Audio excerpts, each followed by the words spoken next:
हमारा next topic है M phase. हमने इससे पहले कवर किया था कि इंटरफेज में 3 फेज G1, S और G2, ठीक है।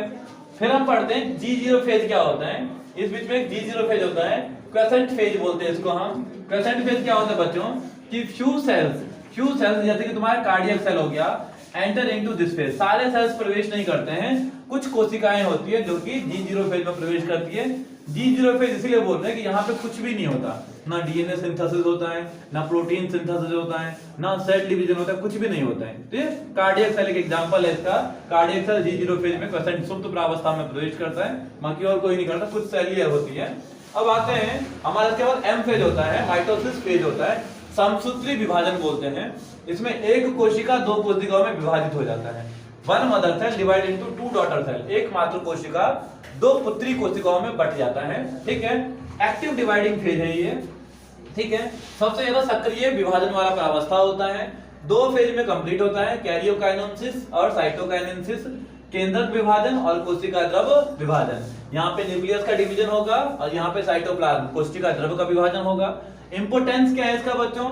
Help in development and growth of nucleus, नाभिक के ग्रोथ में और डेवलपमेंट में मदद करता है, वृद्धि में और विकास में। दूसरा रिपेयरिंग में, बॉडी में कहीं टूट फूट हो गया उसको रिपेयर करने में मदद करता है। हीलिंग ऑफ बॉन्ड्स, घावों को भरने में। कंटिन्यूटी ऑफ लाइफ, जीवन की सततता बनाने के लिए, क्योंकि सेल डिवीजन नहीं होगा तो जीवन कंटिन्यू नहीं चल पाएगा, इसलिए कंटिन्यूटी ऑफ लाइफ के लिए जरूरी है। अब कैरियोकाइनेसिस को 4 भागों में बांटा गया, प्रोफेज, मेटाफेज, एनाफेज, टेलोफेज। ये अभी नेक्स्ट वीडियो में कवर करेंगे, लेकिन थोड़ा सा एम फेज के बारे में हम और डिस्कस करते हैं। M phase mitotic phase terms दिया था वाल्डर फ्लेमिंग ने, डब्ल्यू फ्लेमिंग ने दिया था।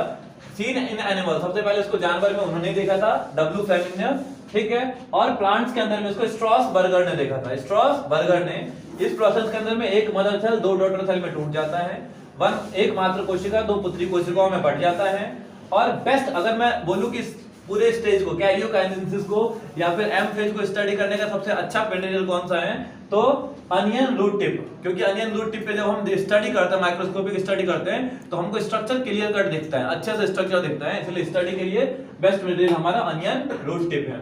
फिर इसके अलावा डॉटर सेल, उसके बाद ये है कि इससे जो 2 डॉटर, एक मदर सेल से 2 डॉटर सेल बनेगा, उन दोनों डॉटर सेल के अंदर में जो प्रॉपर्टीज होंगी ना, वो बिल्कुल मात्र कोशिका की तरह होगी, मदर सेल्स की तरह बिल्कुल प्रॉपर्टीज होंगी, है ना।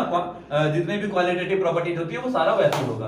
क्या होता है एम फेज? दोबारा बोलता हूं, माइटोसिस फेज, समसूत्री विभाजन बोलते हैं। एक कोशिका 2 कोशिकाओं में बट जाता है, एक्टिव डिवाइडिंग फेज होता है, यहाँ पे डिवीजन होता है, ठीक है। 2 स्टेप में कंप्लीट होता है, कैरियोकाइनेसिस, साइटोकाइनेसिस, या न्यूक्लियस डिवीजन होगा, यहाँ पे साइटोप्लाज्म डिवीजन होगा। फिर आता है हमारा ये जो कैरियोकाइनेसिस होता है 4 फेज में कंप्लीट होता है, प्रोफेज, मेटाफेज, एनाफेज, टेलोफेज, ठीक है। इस टर्म्स को सबसे पहले वाल्डर फ्लेमिंग ने दिया था, एनिमल में उन्होंने देखा था, और प्लांट्स के अंदर में स्ट्रॉसबर्गर ने देखा था। और एक मदर सेल से 2 डॉटर सेल बनते हैं, और स्टडी के लिए बेस्ट मटेरियल हो गया इस फेज का तुम्हारा अनियन रूट टिप हो गया। और डॉटर सेल के अंदर में सारी प्रॉपर्टीज सेम होती है। G0 फेज मैंने बोला था, कुछ सेल्स ऐसे होते हैं जो कि G0 फेज में एंटर करते हैं, जैसे कि तुम्हारा कार्डियक सेल हो गया। इस फेज में कुछ भी नहीं होता, ना डिवीजन होता है, ना सिंथेसिस होता है, रेस्ट बिल्कुल करता है, तो सुप्त प्रावस्था इसलिए बोलते हैं, क्वेसेंट फेज बोलते हैं, ठीक है। ये हमारा ओवरऑल था माइटोटिक फेज। अभी हमने क्या पढ़ा था कि सेल डिवीजन 2 स्टेप्स में कंप्लीट होता है, एक इंटरफेज हो जाता है और एक माइटोटिक डिवीजन बोलते हैं या माइटोसिस बोलते हैं। इस तरह से 2 बार 95% टाइम वो कंज्यूम कर रहा था और 5% टाइम वो कंज्यूम कर रहा था। फिर माइटोसिस, जो हमारा माइटोसिस था, माइटोसिस को फर्दर हमने डिवाइड किया था, माइटोसिस को फर्दर हमने डिवाइड किया था कैरियोकाइनेसिस में, काइनेसिस में और साइटोकाइनेसिस में। केंद्रक विभाजन और कोशिका द्रव विभाजन में हमने 2 भागों में तोड़ा था। और ये जो कैरियोकाइनेसिस था, इसको फर्दर 4 भागों में बांटा गया था, PMAT, है ना, प्रोफेज, मेटाफेज, एनाफेज और टेलोफेज। आज हम कवर करने वाले हैं चारों टॉपिक, प्रोफेज, मेटाफेज, एनाफेज और टेलोफेज, है ना। इनमें क्या होता है, स्टार्ट करते हैं प्रोफेज से। प्रोफेज तो इन जो हमारा तुम्हारा ये माइटोसिस है, माइटोसिस का सबसे लॉन्गेस्ट फेज है, ये सबसे लंबी प्रावस्था माइटोसिस की बता रहा हूं मैं। प्रारंभ में क्रोमोसोम्स पतले होते हैं, हाँ 2-3 दिख रहा है, इसको बोलते हैं इनिशियल प्रोफेज, इसको बोलते हैं इनिशियल प्रोफेज। ये जो 3 डायग्राम दिख रहा है आपको, इस तीनों डायग्राम में कुछ ना कुछ चीजें अलग होंगी। इसको बोलते हैं मिडिल प्रोफेज, प्रोफेज, और इसको बोलते हैं लास्ट प्रोफेज बोल दो, लास्ट प्रोफेज या फाइनल प्रोफेज भी बोल देते। चलो मेरी बात सुनो, क्या होता है प्रारंभ में जो क्रोमोसोम्स, जो इनिशियल प्रोफेज होता है, इसमें क्रोमोसोम्स थर्ड लाइक होता है, धागेनुमा होता है, न्यूक्लियस के अंदर में ही क्रोमोसोम्स पाए जाते हैं, तो न्यूक्लियर मेम्ब्रेन भी होता है इसके अंदर में, साथ में नाभिका भी होता है, न्यूक्लियोलस भी होता है, नाभिक के अंदर में नाभिका, न्यूक्लियस के अंदर में न्यूक्लियोलस होता है। ये जनरली मैंने एक सेल बनाया है, सेल के अंदर भी हम न्यूक्लियस को दिखाया है।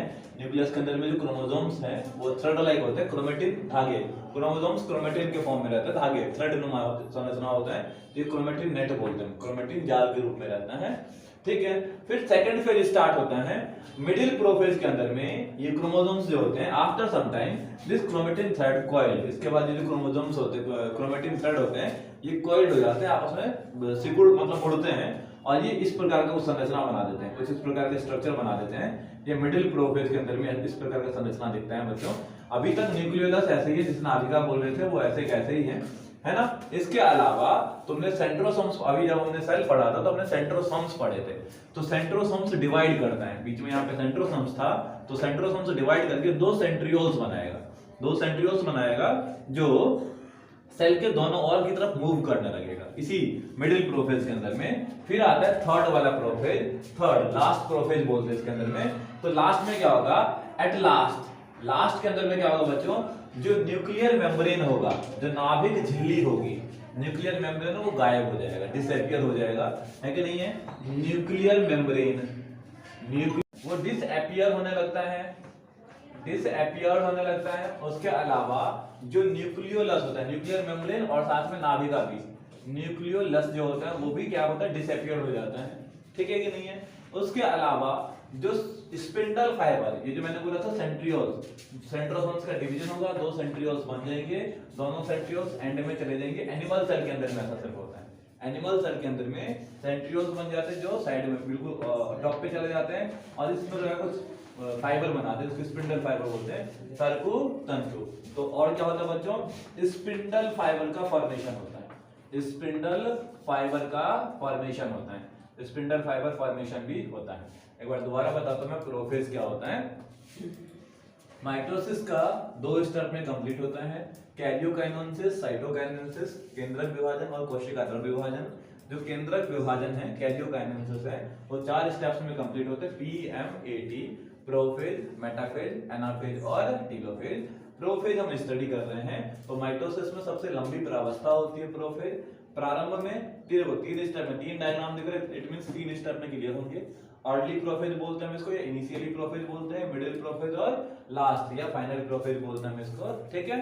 यहाँ पे क्या होगा, प्रारंभिक प्रोफेज के अंदर में न्यूक्लियर मेम्ब्रेन प्रेजेंट होगा, नाभिक झिल्ली उपस्थित होगी, नाभिका उपस्थित होगी। इसके अलावा यहाँ पे जो क्रोमोसोम्स होगा वो थ्रेड लाइक नेटवर्क में पाए जाएंगे, जिसको हम क्रोमेटिन नेट बोलते हैं, है ना, क्रोमेटिन धागे बोलते हैं या जाल बोल सकते हो तुम, ठीक है।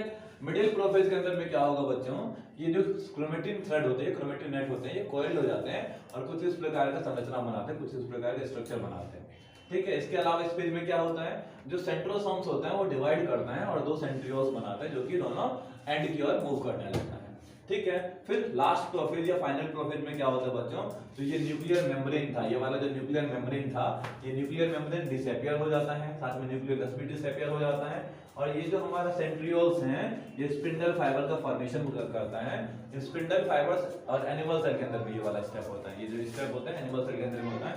स्पिंडल फाइबर का बहुत ज्यादा इंपॉर्टेंट रोल क्या है, अभी ये दोनों क्रोमोसोम्स को ऊपर की ओर खींचेगा, नीचे की ओर खींचेगा, इस तरह से दो न्यूक्लियस बनाने का काम करेगा, ठीक है। अब इसका स्क्रीनशॉट लो, प्रोफेज का कंप्लीट,